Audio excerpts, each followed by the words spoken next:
Let's go to the Patriot Mobile Newsmaker line. Say hello to our good friend. He is president of the Young America's Foundation, YAF, Governor Scott Walker. Governor, hope you're doing good today. Hey, Todd, I'm doing well. It's cold in Wisconsin, but I'm doing well otherwise. You know, Congressman, we've been looking at some new data showing President Biden losing significant support among young people in America. And I'm curious, how do we take advantage of that? And is there a chance that we could actually see a shift in voting patterns in 2024? Yes, and we in fact we talked about it in your show before, where we did a poll at Young America's Foundation before the first presidential primary debate. Found the number one issue amongst college students is not what the media tells us overwhelmingly. It's not climate change. It's not abortion. It's the economy, and that's what's driving these numbers across the country. In Wisconsin, where it's a dead heat, in Michigan, where it's just at the other day, where Trump is up by 8, similar numbers in Georgia.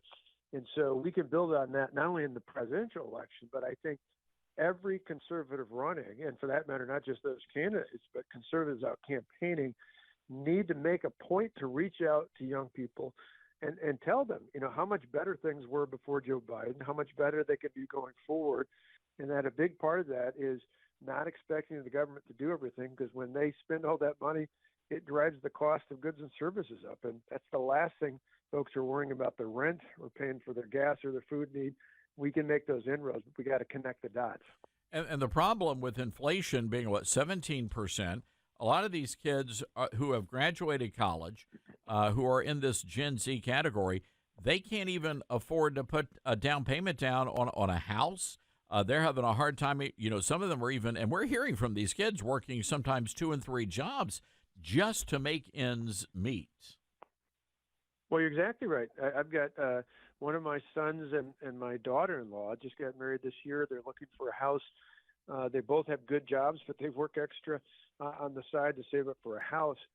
Their mortgage payment on the house they're looking at is going to be almost $1,500 more a month.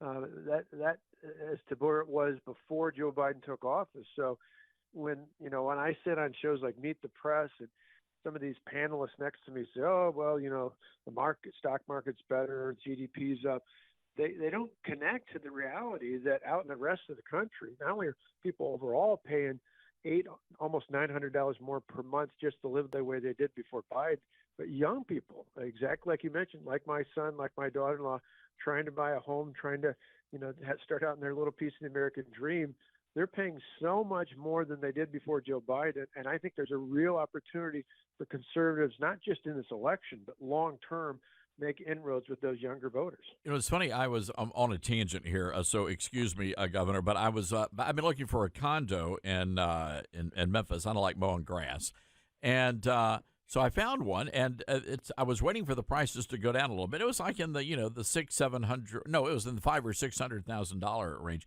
Most of the condos in this building. So I hadn't been on it about a month or so on the Zillow, and I was on last night.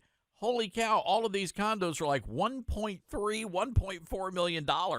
It's insane. The prices are just skyrocketing. And if it's tough for somebody, for somebody like me, I can't even imagine for the young kids out there. Well, it's amazing, and this is the reality of Bidenomics. You get people like Elizabeth Warren want to blame it on corporations, others out there.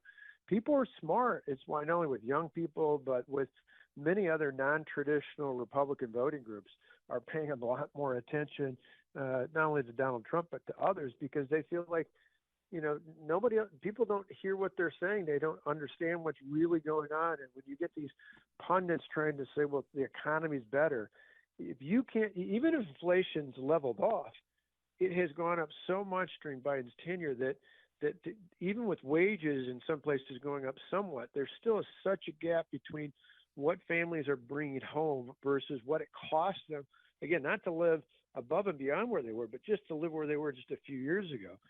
That's why, again, we think there's a tremendous opportunity to reach out, again, not just to voters, but the work we do at YF.org at Young America's Foundation is to reach out to college, high school, and even middle school students now and tell them the message that long-term has an impact. If we're going to sustain not just win in 24, but have kind of those sort of sustained victories that really get this country back on track, it's going to a key factor now. It's going to be reaching young people.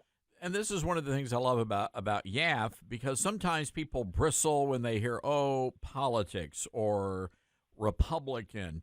And yet, YAF, there are so many opportunities, from the great journalism programs that you guys offer, to the seminars and workshops on entrepreneurship.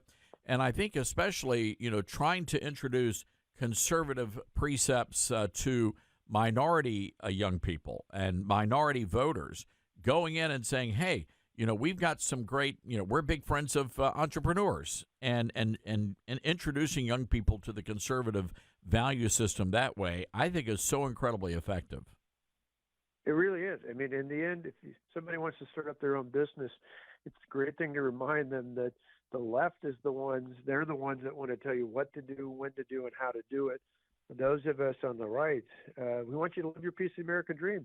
As long as you don't hurt the health and safety of your neighbor, go out and do your own thing. And I think, unfortunately, many in the corporate media, certainly almost all the voices in higher education, even some in K through 12, try to reverse that course and say that, well, no, it's it's conservatives that want to stop you. No, that couldn't be further from the truth, which is precisely why they try to, cancel conservative ideas on campus and block them on social media platforms, because the truth is on our side. If we get the message out, we can resonate with young people as we do with others. Good stuff. YAF.org, ladies and gentlemen. Great website. Introduce your kids, grandkids to it. And young people listening to us, homeschoolers, go check out. There may be a YAF chapter in your at your neighborhood, in your high schools, middle school, college. Get involved and get plugged in. And Governor, again, when you looks like we're going to be having new leadership in the RNC. What does the RNC need to be doing to reach those younger voters? Well, overall, they got to be more aggressive. They got to have a game plan to do that. It can't just be sending digital ads out a couple of weeks before an election. It's got to be a long-term strategy, working with partners. There's plenty of other groups like ours and others working with young people. And I would say a step even beyond young people, they need to be more aggressive. There's a lot of things that I think both the state and federal national parties should be doing to deal with election integrity. But the worst time to do it is after election. The time to do it is now. Go to court, make sure that election officials are following the law, particularly in key states like mine, and that will go a long way towards good things happening in the fall. All right.